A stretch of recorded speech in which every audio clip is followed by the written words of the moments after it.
This week, we're going to talk about some fun topics. Why Tua Tagovailoa is still going to be a top 10 pick in the NFL draft. Why Portland is going to miss the playoffs unless they trade for a star. And why the NFL is going to botch the Myles Garrett situation. And I want to start this off with this Tua thing, Gregory, by posing you this question. I thought it was interesting. I went looking for, because Vegas just seems to know. Vegas seems to know. They have magical prognostication powers. So I went over to Bovada Sportsbook to see if they had a prop on Tua Tagovailoa, and they do. It is, where will Tua Tagovailoa be drafted in the 2020 NFL Draft? The number that they seem to settle on is 19.5, a far cry from the top 10. Tell me why Tua will still land in the top 10. Chris, the teams that are always in the search for quarterbacks are always the teams that are usually perennially bad, or somebody has a bad season and they're in transition mode. Mm-hmm. There's too many teams that are going to fall in the top 10 that are going to need this quarterback. I mean, if you look at the top 10 right now, you're talking about Cincinnati. Obviously, that's going to be probably Joe Burrow. That's basically a lock now. Yep. You can pass over Washington and the Giants, but then you get to Miami. And Miami's going to have to make a decision. Obviously, Josh Rosen isn't going to be the future there. Mm-hmm. He can't even beat out Ryan Fitzpatrick. And you feel bad for Rosen because he's sort of gotten the raw end of the stick. I don't feel bad for Rosen, by the way. No. Nope. No, thank you. You don't have to. I do, but it's neither here nor there. Okay. Then you can keep moving down the list. You know, you have the Jets there with Darnold for the foreseeable future. But then you get into this weird setup where you have Denver, Tampa, Atlanta, Arizona, Detroit, and then potentially some flip-flops in and out of the top 10 with the Chargers and things like that. But those are teams that could potentially move on from current starting quarterbacks or are in desperate need of potentially starting over. Tampa's the one that sticks out the most. If we're going to say that Miami's going to go with Justin Herbert, who's arguably the third, quarterback in this first-round triumvirate, I don't see how they couldn't just, say, hey, listen, let's take this guy. We'll take a flyer on the, going into the last season, number one overall pick pretty much unanimously. We'll sit him out a year. Quarterbacks learn from sitting out a year anyway. You know what I mean? And by passing on him now because of this injury, it would seem almost foolish. I don't see, with the way that the quarterback position works in the NFL draft, there's almost no doubt in my mind that on that Bovada prop, going under 19.5 makes the absolute most sense. He's going in the top 10. It's basically a guarantee. The injury doesn't play as big of a factor. I disagree with you that the injury doesn't play a factor. Obviously, all of the prognosis that we've heard post-surgery have been glowingly positive because that's what you're going to hear. Nobody's going to say, oh, yes, this was a worst-case scenario, and we're recommending that Tua never plays football again. It was always going to be positive. Any difficulties from the surgery aren't going to come out until closer to the draft. That's one of the biggest issues that I have trying to guess where he's going to go at this point. The quarterback situation in this draft is an interesting one. I will concede to you that you nailed that Burrow will be the first quarterback taken and probably Herbert will be the second at this point.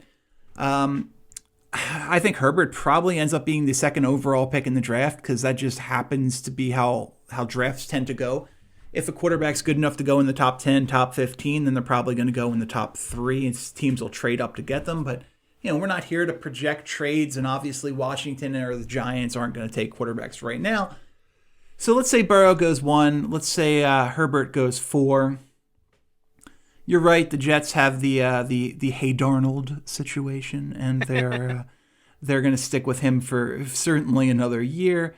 Tampa's interesting. Arians is not a guy who strikes me as someone who is going to want to go try and develop a young quarterback at this stage in his career. I'll tell you. And I know he's been linked to another team quite a bit. I'll tell you who I think the next quarterback of the Tampa Bay Buccaneers is, and that is Cam Newton. I think Cam Newton is the next quarterback in Tampa. It's somebody who fits what Arians wants to do really well. It's an established player, so there isn't a rebuild there. It makes a lot of sense. He's been tied to the Bears quite a bit, but I really think Tampa is a draw for him. And honestly, if you're Newton, do you want to go play in Florida or in Chicago in the winter? I'm gonna pick Florida. We just had that conversation. But I don't understand what the Panthers are thinking with getting rid of Cam Newton though. it's a It salary just thing. it's but trade him. What are we doing with cutting him? But trading is not as easy as just trading someone. The NFL salary cap is much more complicated. All of a sudden, you're eating a bunch of dead money and bonuses and roster guarantees and stuff like that that gets accelerated onto your cap right away. It's tough. There's no really good situation, I guess, other than him retiring in the Panthers mindset, and that's certainly not going to happen. But I think we both agree that the Carolina intends to move on from Newton. I think Newton ends up in Tampa. 7 is the Broncos. That they just took Drew Lock last year. I think they're going to give him a year to see what he is. I'm not a Drew Lock guy, but I think they're going to give him time. 8 is the Falcons. The Falcons, they're interesting. The Falcons are an interesting fit here, but I also don't think that Matt Ryan is quite Joe Flacco yet. I don't think he's hit that level of we need to replace him immediately. This is not working. And especially with the little renaissance we've seen over the past couple of weeks, Ryan is only 34 years old. That is 20 years younger than Tom Brady. And his numbers this year really aren't bad. The Falcons aren't playing exceptionally well, but he's completing almost 70% of his passes, and he has a 2-to-1 touchdown to interception ratio. There's no reason for the Falcons to move on from a 34-year-old who's putting up good numbers at this point. Just none. I understand the argument that if you pick high in the draft, then you have to use that as an opportunity to grab the future. But there's no reason Matt Ryan can't be the future. Arizona is obviously not going to take a quarterback. They took Kyler Murray with the number 1 pick last year. 3 years in a row. Can I tell you, Mario and I talked about this on the NFL show last night. Just sort of the production of Kyler Murray this season, on pace for 25 yards short of 4,000 and about 800 yards rushing. There is, he's putting up numbers that you can, with a little progression, are MVP caliber numbers in a couple of years. Yeah, Kyler's been really, really good this year. I mean, I know the Cardinals don't necessarily matter because they haven't been winning, but if you talk about them putting some sort of pieces around him offensively, if David Johnson doesn't just basically cease to exist as a running back, right? Actually cease to exist as an NFL player, if we're really being honest. It's true. And they have any sort of offensive line help, that team has the potential to really get good in the next couple of years. I agree completely. And Kingsbury's been a good hire, at least for the development of Kyler Murray. I didn't think he would be this far along at this point. He's putting up numbers that are very favorable to Lamar Jackson. He's gonna throw for more yards than Lamar Jackson is this year, and he is every bit the breathtaking athlete. If we're saying, and I happen to believe that right now Lamar Jackson is the MVP favorite in the NFL, especially a league that is sort of driven by the story as much as anything else. And I guess to back that up, he is at plus 150 on Bovada, which is in fact the MVP favorite, with Russell Wilson number 2 at plus 160.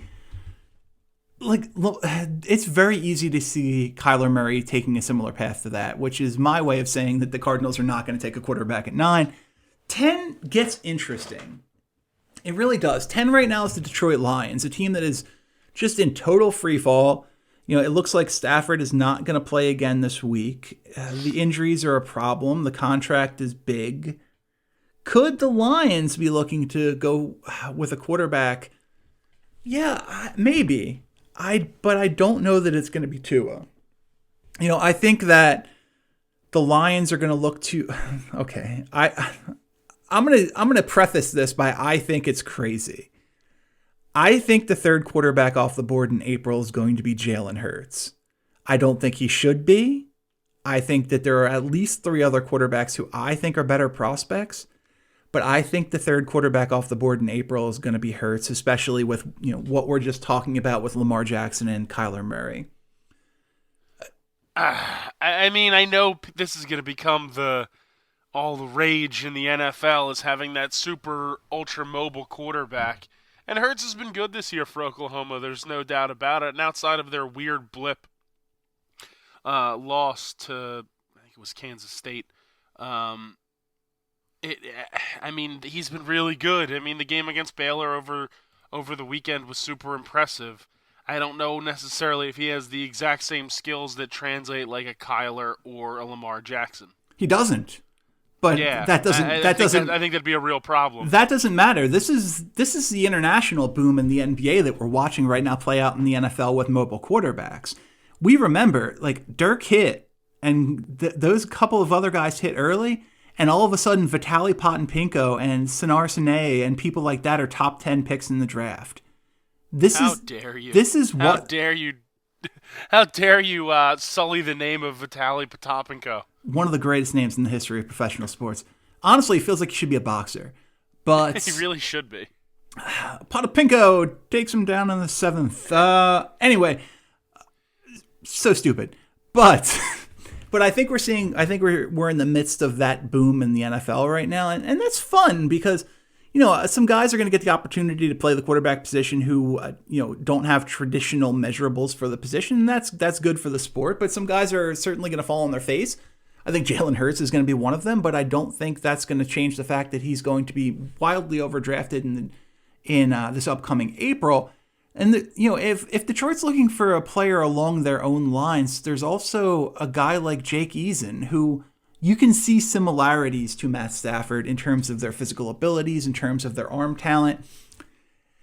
I could see them kind of fall in love with Eason. He's going to be a riser during the draft. I think Fromm is the better player at Georgia, but Fromm's also not going to excite anyone with the stuff once games end. He's not going to run super well. He's not going to be overly big or strong, and he's not going to throw the football a mile. He's just a good quarterback, and unfortunately, that's the kind of guy who doesn't show super well during combine season.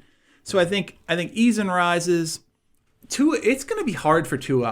I really believe this. And I don't think that we're talking about this in totality enough.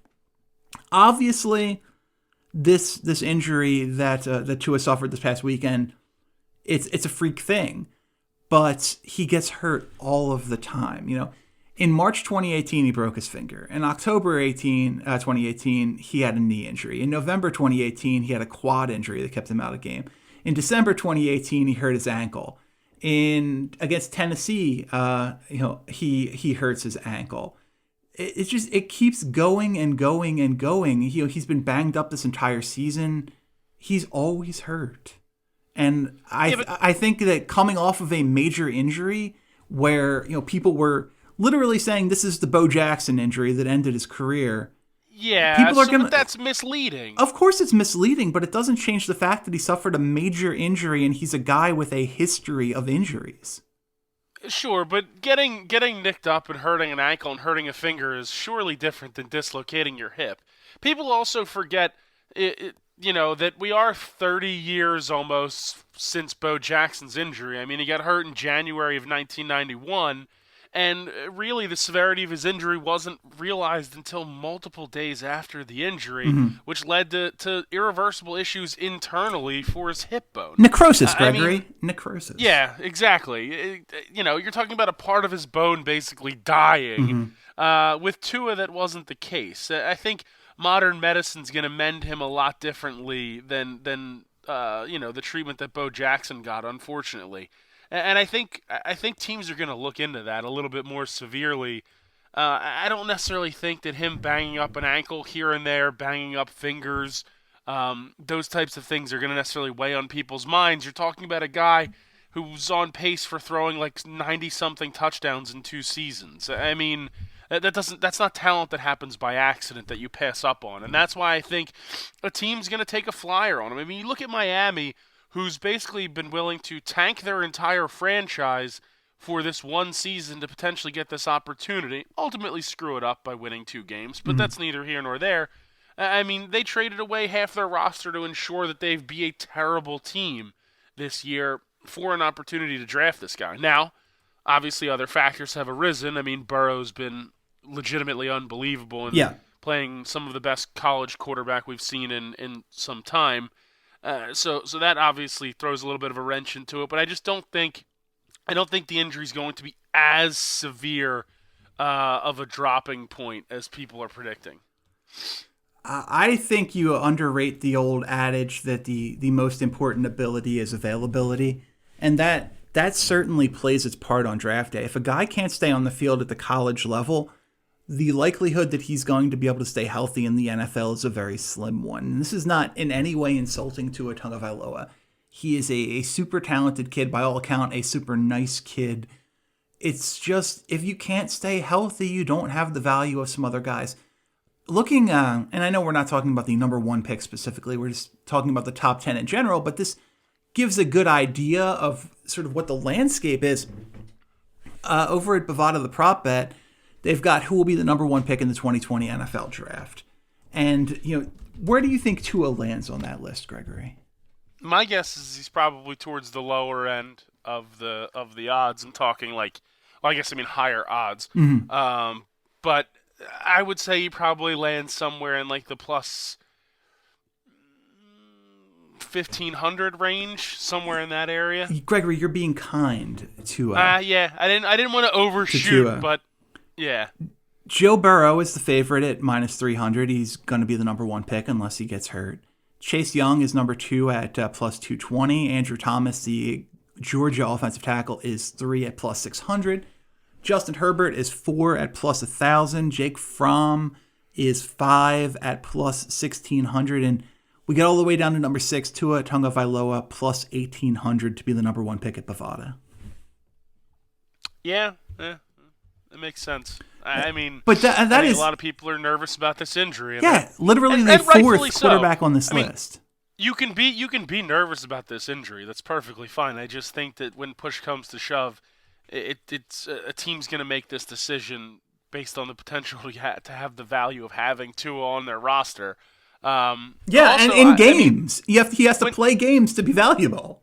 When you talk about availability, I've been available to all 32 NFL teams for the better part of a decade, and my phone does not ring in that April weekend.